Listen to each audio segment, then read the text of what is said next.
Listen, Francois. What? The bird. You can just hear it. What a sound. The sound of civilization. Perhaps you are a bit too serious, my friend. Perhaps I was too serious. But there was a time, before they built the hotel, when a gunshot was a rare occurrence around here. Now, the Queen of the Rockies offers a variety of game unmatched on the continent. And the hunters are encouraged to blast away at everything from grouse to grizzlies, as long as they don't break the windows, that is, or bring down the guests. Once they do that, it's my responsibility. I'm Becker, the house detective. There it is again. C'est très belle. Très dommage. I've never heard anything like it. Well, let's go. Is it much further? You're not getting tired already? No, it's a beautiful walk. It is also a perfect day for fishing. Ah, Becker, that is the music to die to. Watch out! Ah! Where'd he... Is he... It must be about 60 feet up to that ledge. You think that? That's the only possible place, unless he was sitting in a tree. This is not funny, Becker. Someone has shot this man. Well, let's have a look. Oh, bon Dieu. C'est Monsieur Brisson. Brisson? Bryson. He is a big hunter. We have often prepared his birds. Canard Montmorency. He wasn't shot. But we heard... No bullet wounds. What do you make of this? The hat? This feather in his hatband. A green feather? Doesn't come from any bird I've ever seen. You think it is a clue? Who knows? We just heard a bird we've never heard before, and now we have a feather we've never seen before. You better get some help. Me? Yeah, the fishing will have to wait. Wait. Where are you going? Up there. Alone? I'll see you back at the hotel. Francois was right. It was a perfect day. Hot and dry, not a cloud in the sky. Perfect for fishing. Lousy for tracking. The ground was too dry to hold an impression. The trail itself rose steeply until suddenly it widened out into a table overlooking the tops of the trees growing below. It would have been a spectacular view if it wasn't for the man in front of me, leaning out over the edge. Looking for something? Who are you? Becker, house detective at the hotel. Oh, I'm Sturgis, Jay Sturgis. I'm looking for my partner, Arthur Bryson. I heard a shot. You think your friend was shot? I don't know what to think. We were camping up the trail. Have you ever seen this before? What, that feather? You know where it came from? Didn't you hear me? I said I heard a shot.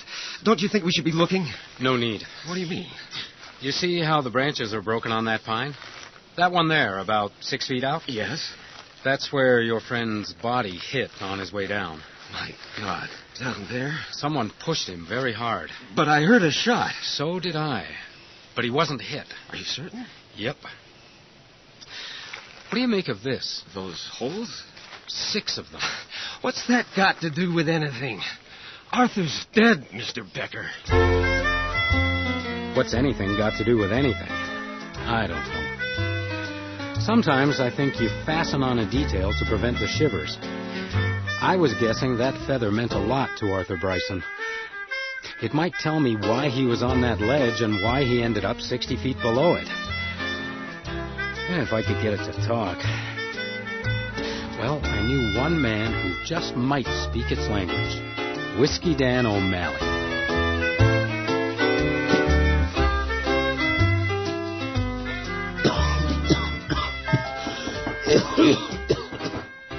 Who's there, for God's sake? Becker. Becker?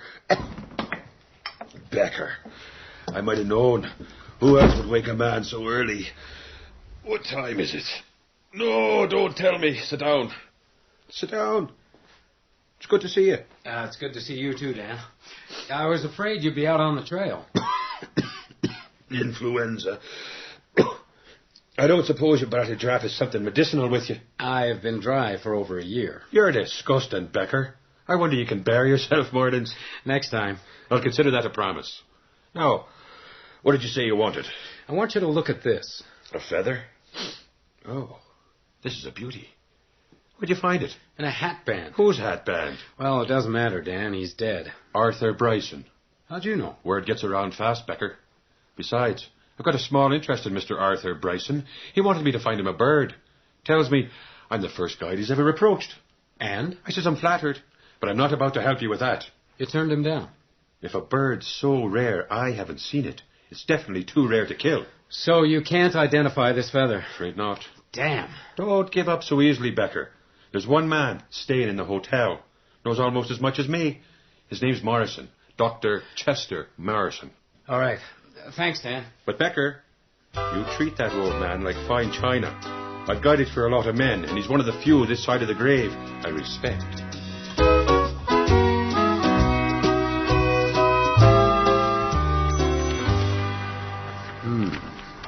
What are you doing, Becker? You don't happen to know the number of Dr. Morrison's suite, do you? Are you detecting again, Becker? I need him to identify a bird. A bird. You are hired to protect Becker. Not detect, I know. And you should also know to think twice before you intrude on a guest as distinguished as Dr. Chester Morrison. Just how distinguished is that, Mr. Hickey? Dr. Morrison is one of the world's noted experts on undiscovered avian species.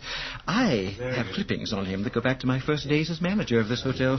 You keep scrapbooks, Mr. Hickey? Archives, Becker. Do you have anything on an Arthur Bryson? You're not planning to involve Dr. Morrison? I could pass my questions on to Sergeant Drake. Drake? The police? If you won't let me. Dr. Morrison is in 618. But if I hear so much as a word of complaint... Well, maybe you could check your scrapbooks for Mr. Bryson. Who knows? You just might find something. I doubt that. Well, you never know. Well, I'll have a look, if I get a moment. We might even pack this up before the sergeant arrives. Becker? Over-optimistic as usual, Becker. Morning, Mr. Hickey. Sergeant Drake. I've come to steal your watchdog. Got something to show you, Becker. At the scene of the crime. Mr. Hickey? Go ahead. But, Becker, discretion, please.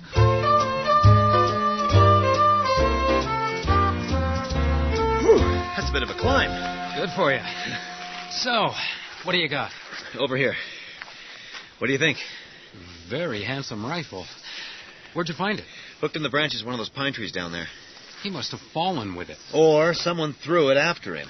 So, he might have fired the shot I heard himself. Mm-hmm. What do you make of these holes? Hiking pole, maybe. You think? Now, what about this Sturgis? Yeah, maybe. You should check him out. What's up, Becker? I've got an idea I want to check out. I'll see you back at the hotel. And, Becker, watch your back. Half an hour later, I was invited into Dr. Chester Morrison's suite by an anxious woman in her early 40s. She asked me to wait in the living room while she went to rouse her father. Obviously, she mistook me for someone else. However, I wasn't about to say anything, particularly as she left me staring at a corner full of cameras and a heavy tripod with a spike on the end of each of its 3 legs. Are you a photographer, Doctor? Not a photographer nor a doctor, Miss Morrison. I beg your pardon. Name's Becker, hotel detective. I was hoping I might have a few minutes with your father. Father is expecting the doctor. Oh, nothing serious, I hope. He sprained his ankle a few days ago. He's really too old to be carrying around heavy equipment. Like that tripod, you mean? That's just the start of it. My father is a field photographer, Mr. Becker. Oh, I was told he was a scientist. Strictly speaking, my father takes pictures of birds. Would you like to see some of his work while you're waiting? I'd be fascinated. Well, this is his last book. Oh, these are wonderful. How did he get so close? Patience, mostly. Extraordinary. Are they identified in another volume? Very observant, Mr. Becker. The birds are, in fact, unidentified. Because? Because I am engaged in a perpetual war with the hunters, sir, and I have no intention of providing them with any more targets. Sit down, Father. I'm sure Mr. Becker's not interested. You may have noticed that this pains my daughter. She's an ornithologist, a scientist, and scientists are not convinced by people who refuse to provide proper documentation. I only want you to get the respect you deserve. I don't need the respect of a bunch of puffed-up academics who think me a romantic old fool. There's a bit more to science than that, Mr. Becker. Oh, yes. The birds in the book you're holding are legitimate objects of study. I have years of observation. Habitats, life cycles, mating rituals. Irrelevant. Irrelevant. Irrelevant. A means of providing sinecures to mediocrities who've never listened to a bird sing, never seen its bright eye sparkling in the shadows, or its feathers gleaming in the morning light. Bad poetry is no substitute for precise science. The truth is, Robin, we're opening people's eyes to the beauty of the world, and that's more than enough. Now, what can I do for you, Mr. Becker? I have a bird feather here. I was hoping you might be able to identify it. You understand that it's something of a feat to reconstruct a whole bird from a single feather. A rare green, isn't it? If you ask my opinion... I'm afraid I can't help you. And frankly, I wouldn't if I could. Not even to solve a murder? Whose murder? A Mr. Bryson. Arthur Bryson? You knew him? No, but I heard he had an impressive collection of stuffed birds. If you find his murderer, give him my heartiest congratulations. Father? That'll be Dr. Cobb. Well, let him in, Robin. And let Mr. Becker out when you do.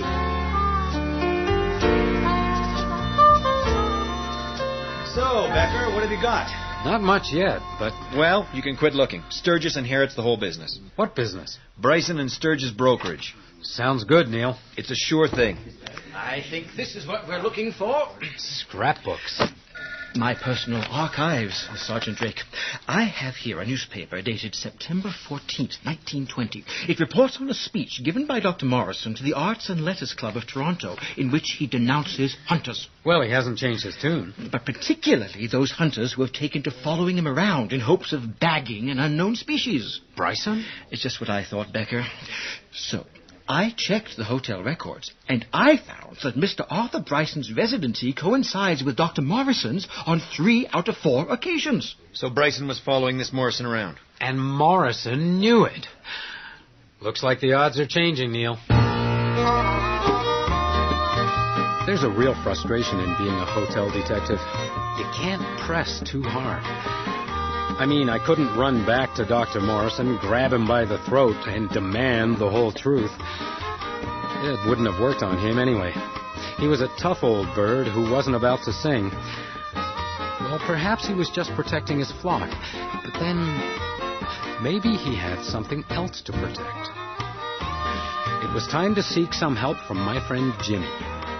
Jimmy's got a knack for keeping an eye out, and being a 4-foot-tall bellhop, he's very rarely noticed.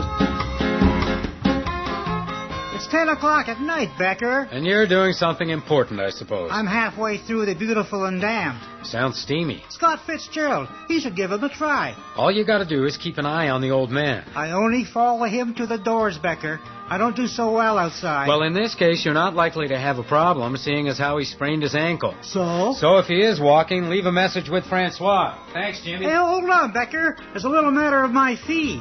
In advance.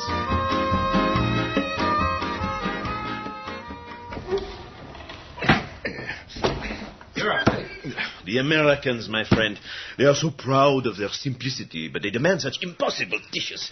What is it? Poulet à la Betsy Ross.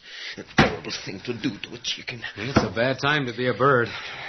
You're still carrying that feather? Yep. Nobody, including Chester Morrison, can identify it. Dr. Morrison? He's a photographer of birds, unknown birds. It's possible that Bryson was following Morrison around like a hyena. You think this Dr. Morrison... I don't know. He's a very old man, but... there were 6 holes on the ledge that Bryson fell from. Holes? They looked random, but if you joined them together, you could make 2 overlapping triangles. And each of those triangles might match up with the holes left by the spikes on the legs of a tripod. A tripod? Yeah, there's a tripod with spiked legs leaning against the wall in Morrison's suite. Ah. And that tripod could have been on the ledge. Morrison could have been photographing a bird. And that would explain why Bryson was there as well. For the bird? Now all I gotta do is find it. Perhaps it flew away. Well, Bryson was a collector. He wouldn't put a feather in his hat till it belonged there. You've looked in his game bag? He didn't have one. Yes, he did. He used to bring in birds for the table. So where is it? Early next morning, I returned to the ledge and began working my way slowly up the mountain towards the meadow where Sturgis and Bryson had camped. It was midday before I came to a small cave where the ground had been disturbed and some rocks had been piled up against the wall to form a kind of cairn. I began pulling the rocks away one by one, carefully, as if I were opening a tomb. The back of my neck began to tingle. Then the game bag appeared, wedged into a hollow at the base of the wall like a small coffin. I pulled it out, took a deep breath, and opened the lid. Inside lay the corpse of a tiny bird, not 4 inches long. Its head was bent at an angle it could never have achieved in life. Its emerald green feathers were already losing their luster. It had been so beautiful, and it was so dead. I wondered when I'd see you again, Mr. Becker. Drink? You recognize this bag, Mr. Sturgis? Is it Arthur's? I found it hidden off the trail just below your campsite. Do you know what was in it? Let me guess. A very rare bird. He had quite a collection, you know. Really? And how did Arthur build his collection? He use a guide? Not that I know of. He just seemed to have an instinct. He wasn't following Dr. Morrison around. Morrison? You mean the Birdman? You know him? Arthur had some of his books. I think he regarded them as a personal challenge. He did have a lot of the birds Morrison found. So he might have Oh, been. I really don't think so. Arthur was planning to exhibit his collection in the autumn. You wouldn't do that if they weren't yours, would you? An exhibition? The Bryson collection. Undiscovered treasures from 4 continents. It would have caused quite a stir among the hunters. Not to mention the scientists. I suppose so. I don't know much about scientists. Neither did Arthur. What do you mean? I think he underestimated them. Fatally. Hey, Becker! Hey, Becker! Jimmy. Yeah, you forgot about me, you big palooka. Jimmy, have you been watching? 22 hours you owe me. And? I thought I was watching an old man, Becker. So? I get paid more for dames, Becker. Where'd she go, Jimmy? Straight to the door. Damn. Thanks, Jimmy. I owe you. You don't want to know where she went? I thought you didn't go out. I got friends, Becker. I got friends. And you're going to owe them a lot. It's not convenient right now, Mr. Becker. Let him in, Robin. You'll convince him we have something to hide. I know you have something to hide, Dr. Morrison. Just what does that mean, Mr. Becker? What were you doing on the ledge today, Miss Morrison? What ledge? The ledge Arthur Bryson fell from. What are you talking about? Did you notice the holes? There are holes in the ground up there, Miss Morrison. Holes that were made by a large tripod. That one, perhaps? I'm afraid I haven't been quite honest with you, Mr. Becker. We don't have to tell him anything. I'm an old man, Robin. I don't want to live the rest of my life under suspicion. It wasn't my daughter who made the holes, Mr. Becker. Father. I was on that ledge. The day before the accident, I was photographing a bird. The green feather. Exactly. But as you know, it is not my policy to reveal the location of my finds. I'm afraid I couldn't answer your questions honestly without doing just that.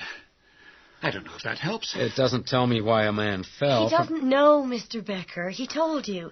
It was a different day. You were only there once. That is correct. And you set up your tripod. The bird had nested in a fir tree about 6 feet out from the edge. And you pushed the spikes into the ground. Hard ground. I'm still fit.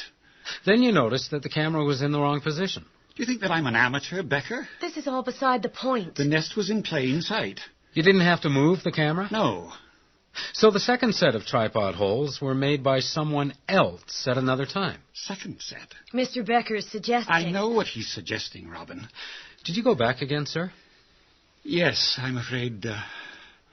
Yes, I was there the day Bryson fell, but I was gone long before. It must have taken some resolution to climb a 60-foot ledge with a sprained ankle. I told you I was fit, Becker. Oh, stop it.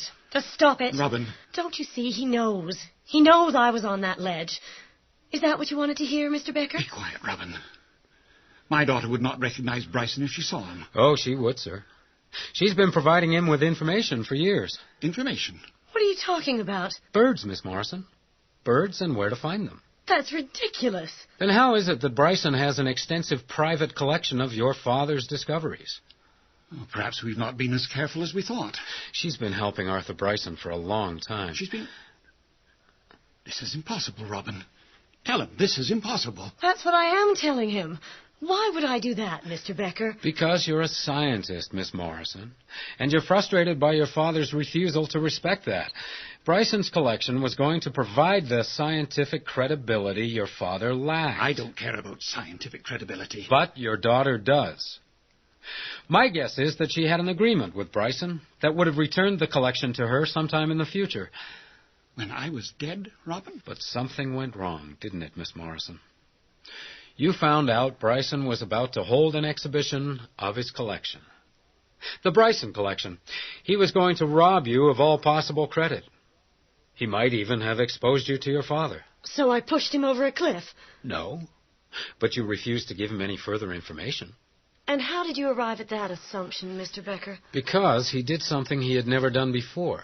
He sought the services of a guide, Whiskey Dan O'Malley. Whiskey Dan O'Malley. But Whiskey Dan refused to help him, so Mr. Bryson was forced to wait. I've had nothing to do with this. Then your father sprained his ankle, and that was the clue he needed. We moved a long way before I went for help, Becker. But you couldn't move far enough, could you? Bryson simply set up camp in the highest spot within a few miles of where our hotel staff picked you up. From that meadow, he could watch you from the moment you stepped onto the trail. This is ridiculous. You can't prove a thing. You haven't got one shred of real evidence. You've forgotten the game bag. The game bag? Arthur Bryson's game bag. The one you hid, remember? The one you were looking for today? Is that enough proof for you, Miss Morrison? Don't patronize me, Becker. And it's Dr. Morrison, if you don't mind. My father is Mr. Morrison. Dr. Morrison. It's honorary father, from a faculty of arts. It's not serious. Nothing about you is serious except your passion for birds and your contempt for everything I believe in. You've betrayed me, Robin. I had to. And the birds, Robin. And the birds. They're specimens. I had to have them. How can you be so cold, so hard? So scientific? Yes, so scientific. Let's get back to Arthur Bryson. This isn't your concern, Becker. Oh, yes, it is. When a body falls across my path, Dr. Morrison, it's my concern. Arthur Bryson was about to ruin everything. You've ruined everything. Don't say that. You have no right to judge me. Why don't you just tell me what happened? Why? You think it's good for my soul, Becker? I'm a scientist. Didn't you hear my father? Cold, hard. So tell me what happened, as a scientist. Or can't you look at it? The day after my father sprained his ankle, he asked me to complete the photography. 5 years I've been chasing that bird. Sometimes I'm lucky, but I wasn't lucky with him. Well, I was lucky that morning. The male actually lit a few feet from the camera, right there in front of me. So close my hands were shaking. I'd never done this before. I completed my focus. Then it was as if I'd blinked and he disappeared from the frame, suddenly, just like that. Arthur Bryson? Arthur Bryson sauntered down the trail, grinning like a cat, with a mouthful of feathers. He picked up the dead bird and held it out, offering it, tempting me to reach, and then he dropped it into his game bag. He knew he'd won. I wanted to scream when the female began to sing, sadly, sitting on the nest about 6 feet from the ledge. Arthur turned and raised his gun. Oh, Robin. I ran towards him. I didn't know what I was going to do. All I really wanted was to protect the bird. He'd already collected one specimen. Maybe I wanted to save one for my father, I don't know. Maybe I wanted one for myself. I'd never seen one of them shot before. I knocked Arthur's gun off its aim. The gun just charged and Arthur lost his balance. And he disappeared over the edge. I packed up the equipment, took the game bag, climbed up the trail, and hid in a small cave off the path. Arthur's friend went running past. Then nothing. I waited until later and found my way down.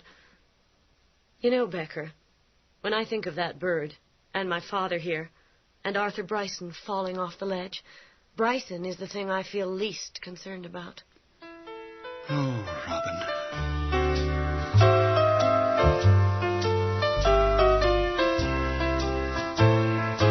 And that was it. I took Dr. Robin Morrison down the hill to Sergeant Drake, and she made a statement admitting her involvement in the death of Arthur Bryson. She left out a good deal of the story, but since she was prepared to admit her guilt, the sergeant wasn't concerned to ask her too many more questions. Not long after, the honorary Dr. Morrison announced his retirement, with the sad reflection that his researches inevitably attracted hunters. After a while, the whole incident was forgotten by everyone except Whiskey Dan, who was convinced that I was the reason for Morrison's retirement. And me? I keep listening for that sad bird with the shining green feathers. I haven't heard it yet.